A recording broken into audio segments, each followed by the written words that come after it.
Les amis, bien le bonjour. Avant de rentrer dans le vif du sujet, aujourd'hui, j'aimerais vous parler de la chronique rapidement de l'escrologie. Je suis un petit peu comme Jean-Pierre Pernaut qui commençait toujours son JT de 13h par la météo. Alors la météo aujourd'hui, c'est le journal d'aujourd'hui où on nous annonce que l'État britannique va allouer 6,6 milliards de livres sterling. On est en train de parler de 8 milliards d'euros pour que les particuliers puissent installer des panneaux solaires. Donc ça sera donné sous forme de subvention et ça sera donné sous forme de prêt à taux faible garanti par l'État. Donc vous voyez mes amis, nous sommes au Royaume-Uni. C'est pas une légende qu'il n'y a pas de soleil ici. Nous vivons dans la grisaille pratiquement toute l'année, même quand on parle d'été. Quand je te dis c'est l'été, c'est-à-dire que tu peux de temps en temps avoir 3-4 jours où il y a un peu de soleil, c'est tout.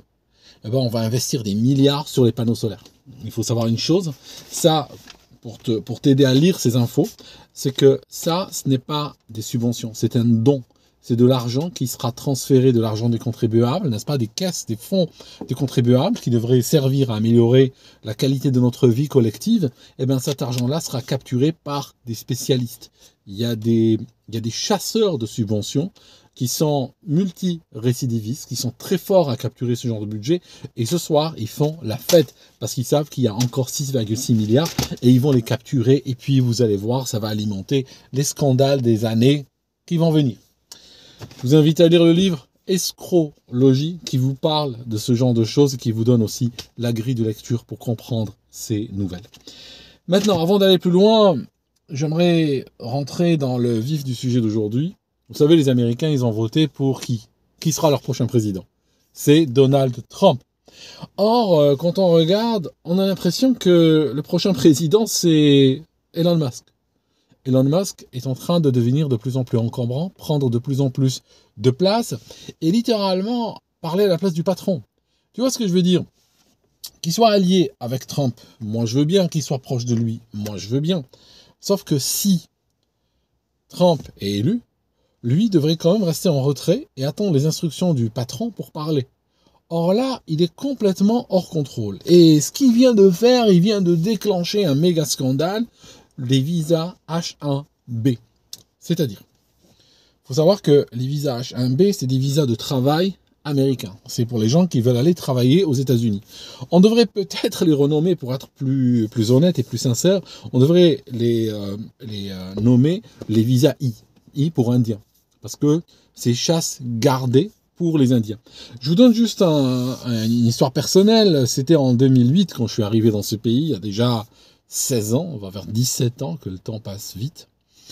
Je disais que je ne savais pas si j'allais me stabiliser au Royaume-Uni ou si j'allais aller ailleurs. À l'époque, j'avais 2-3 pays dans le collimateur. J'avais le Canada dans le collimateur. J'ai failli aller au Canada. Heureusement que j'ai pas été. Une sale histoire de dernière minute m'a fait changer d'avis, heureusement. Et puis, les États-Unis étaient aussi dans le collimateur. Par contre, à l'époque, on m'avait clairement dit que les visas H1B sont réservés aux Indiens. C'est-à-dire que typiquement, ils arrivent dans une compagnie et puis il y a les décideurs qui sont de leur côté ou bien qui viennent même de leur communauté et par la suite, c'est réservé. Tu peux pas juste aller, rentrer. Alors je sais pas, je pense que certains doivent payer. Tu sais, ils doivent payer. Hein. J'ai vu des entreprises, même en France, où tu as le travailleur étranger qui arrive et on lui dit, écoute, tu lâches 3 mois de salaire à un tel et puis il te signe les papiers pour que la compagnie te sponsorise ton visa. Donc il y a véritablement du trafic. Les scandales qu'il y a eu ces dernières années, ce sont des scandales de type, par exemple, chez AT&T ou chez Disney. Chez Disney, on a pris des employés américains aux États-Unis, on leur a dit, venez dans une salle, et puis on leur a expliqué, voilà, il y a des gens qui vont venir d'Inde pour vous remplacer, ils viendront avec des visas H1B, et vous devez les entraîner. Pendant les 3 prochains mois, vous allez les former, leur transférer votre savoir, et après on vous vire. Si vous refusez de collaborer, on vous vire tout de suite et vous n'aurez pas un sou. On ne vous payera pas. Vous voyez, donc c'est du chantage. On va prendre des gens qui arrivent le lundi matin au travail et on leur dit, écoute, soit tu dégages maintenant, t'as pas d'argent, vas-y dégage. Et comme des millions d'Américains vivent de salaire en salaire, ça veut dire que si le gars il est dégagé dans la journée, eh bien, potentiellement il ne pourra pas payer son loyer ou sa facture de gaz la semaine prochaine. Donc, soit ça, soit je te donne un sursis de 3 mois à condition que tu vas former des Indiens qui vont venir. À la base, c'est pas pour ça que le visa a été créé. Il a été créé dans les années 90. À la base, il a été créé pour dire que quand il n'y a pas de travail, quand le marché du travail américain est tendu et que les compagnies n'arrivent pas à trouver sur place les talents, à ce moment-là, ce visa permet un petit peu à l'économie de respirer, nous permet de ramener des gens d'ailleurs. Ce genre d'histoire, c'est, bon, je sais pas comment décrire ceux qui y croient, mais bon, vous me comprenez, c'est toujours des versions qui sont données au public pour justifier l'injustifiable. Et généralement, c'est des mensonges. C'est toujours des oui, t'inquiète pas, ça ne sera pas utilisé à mauvais escient.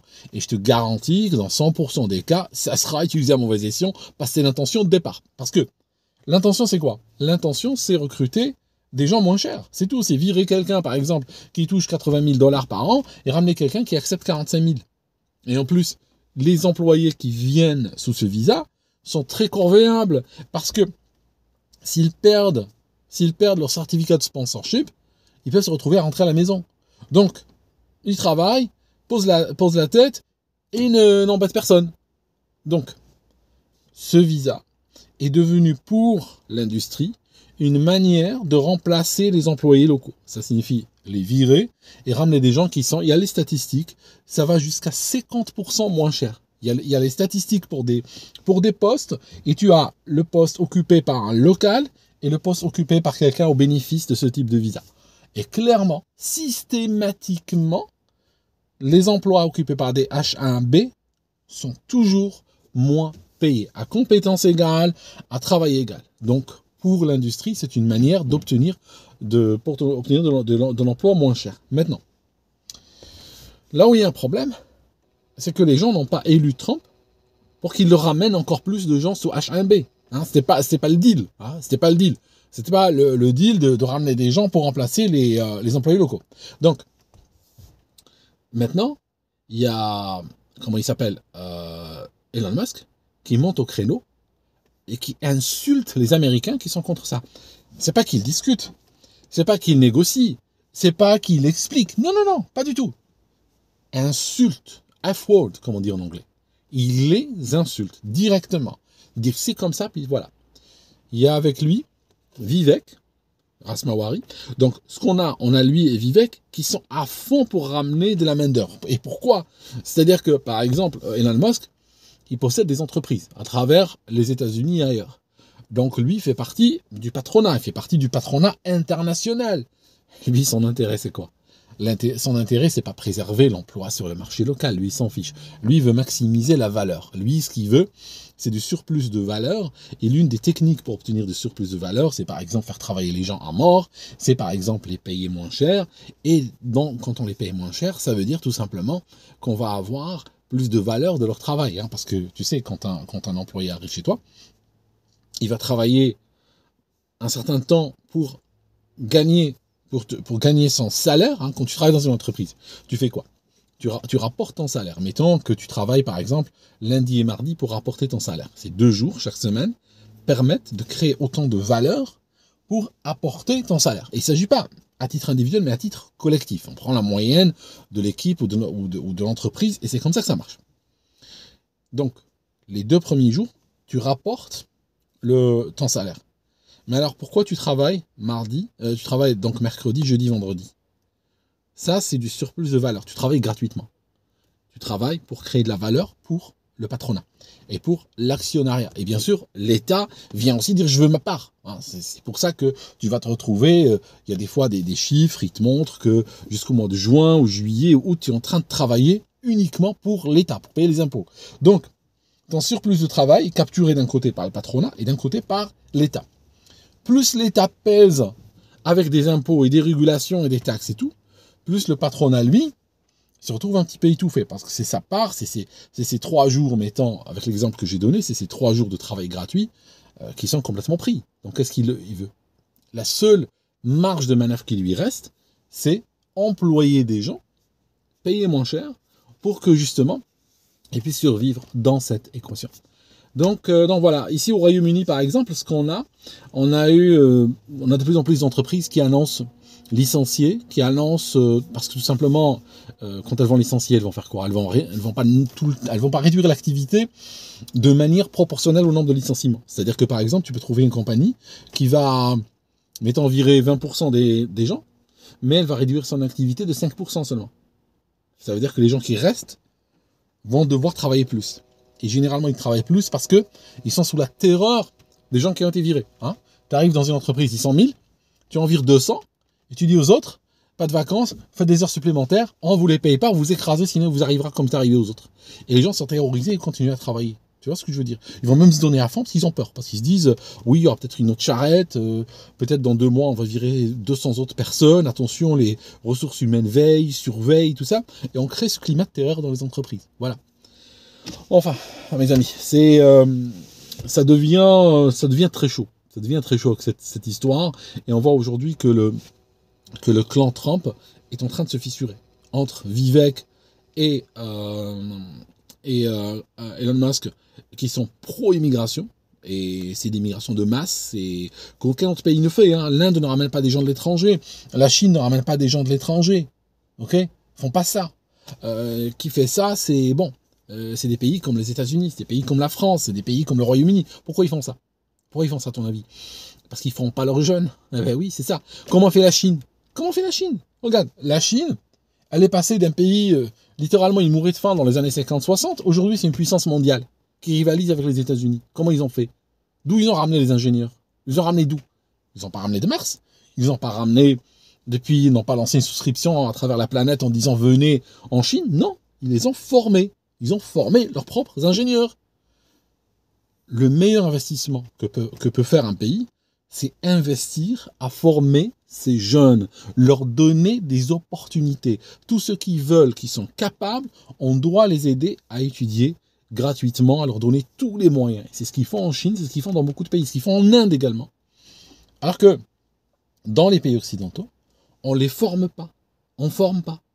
Au Royaume-Uni, les études universitaires, c'est un privilège de caste. Il faut s'endetter pour étudier à l'université ici. Il faut s'endetter très lourdement. Donc c'est devenu, quand je dis s'endetter, c'est que c'est devenu un prétexte pour créer de la dette. Les banques tournent à la dette. Parce qu'elles peuvent avancer des capitaux et puis les recevoir avec un supplément. Voilà, en emprisonnant des gens sous la dette. Donc, dans ce système, on ne va pas former des gens en nombre suffisant. Et en plus, quand ceux qu'on forme arrivent maintenant et puis sont opérationnels et ils se retrouvent dans un pays avec une taxation équivalente à un pays nordique, mais avec des services publics équivalents à un pays africain qui vient de sortir d'une guerre civile. Ils vont faire quoi à ton avis? Ils vont partir à Dubaï, ils vont partir aux États-Unis, ils vont partir ailleurs. Donc, que se passe-t-il? Le pays se retrouve à genoux. Et donc, il n'a pas le choix. S'il veut faire tourner quelque chose, il est obligé de ramener des gens d'ailleurs. Voilà, c'est ce qui est en train de se passer. D'ailleurs, à propos de dette, si tu regardes ici, dans le journal que je t'ai montré en début de vidéo, pour les panneaux solaires, ils vont faire quoi? Ils vont donner des subventions et aussi cheap loans. Ils vont donner des prêts bon marché. Ça signifie des prêts à faible taux d'intérêt. Les prêts viendront d'où? Les prêts, c'est des banques qui vont les donner. Et les banques sont... On a aujourd'hui un système bancaire qui est addict aux prêts. Il veut prêter. Voilà. Et l'État va garantir ses prêts. Vous voyez? Donc, c'est juste, j'ai envie de dire, la chronique de l'effondrement de l'Occident. Voilà. Donc, c'est comme ça. Parce qu'il n'y a pas de visionnaire, il n'y a pas de gens qui voient loin. Il y a des gens qui regardent leur intérêt personnel, comme par exemple Elon Musk. Bon, lui, je le comprends, il regarde son intérêt personnel. Il veut de la main-d'œuvre pas chère pour ses usines. Donc, voilà. Après, que dans le futur, ça crée de la fracture sociale ou des problèmes, ou que des gens, des locaux se retrouvent au chômage ou se retrouve sans travail autre, c'est pas son problème à lui. Lui, il a de l'argent à fructifier, il a des usines à faire tourner, il s'en fiche. Le problème, c'est qu'on ne doit pas laisser les forces de l'argent décider de comment gérer la société. On doit créer des barrières, on doit créer des limites. Dire non, il n'y a pas moyen, tu les ramènes pas, c'est pas possible. Qu'est-ce que je fais de mon usine? Tu la fermes, qu'est-ce que tu veux que je te dise? Là, la société, en tant que telle, sera obligée de bouger et former des locaux. À ce moment-là, on sera obligé d'aller vers les vraies solutions, vers des solutions de pérennité, des solutions pérennes. Parce que sinon, si on permet des solutions artificielles comme celle-ci, qui permettent de favoriser les intérêts à court terme de nantis, hein, de multimilliardaires ou de trilliardaires, comme dans le cas précis, eh ben à ce moment-là, c'est clair que nous, on va morfler tous en tant que société. Tu vois ce que je veux dire? On va les enrichir et nous, socialement, nous appauvrir, avoir plus de chômeurs, avoir plus de fractures sociales et tout ça. Voilà. Merci mes amis d'avoir suivi cette vidéo jusqu'ici. On va voir comment ça va se dérouler. Mais j'ai l'impression que ça va aller, soit Trump, peut-être, on va voir comment ça va se passer, mais je pense que Trump risque de sonner la fin de la récré à un moment donné. Parce que sinon, il sera phagocyté par ces gens. Sinon, il arrivera au pouvoir, il sera comme Joe Biden, et puis ces gens autour de lui feront la pluie et le beau temps. J'espère qu'il saura protéger sa présidence, et puis arrêter ce genre de choses. Parce que un gars comme ça, un milliardaire, qui insulte les Américains en leur disant allez vous faire, et puis on va ramener autant qu'on veut, et puis taisez-vous, c'est pas vraiment pour ça qu'ils ont voté. Hein. Et en plus, ils n'ont pas voté pour Elon Musk, ils ont voté pour Trump. Voilà. On va voir, mes amis. Je vous laisse. Et puis, merci d'avoir suivi cette vidéo jusqu'ici. Le livre Escrologie, disponible sur Amazon, format papier ou Kindle. Et puis, je vous ferai de temps en temps la chronique de l'escrologie. À très bientôt.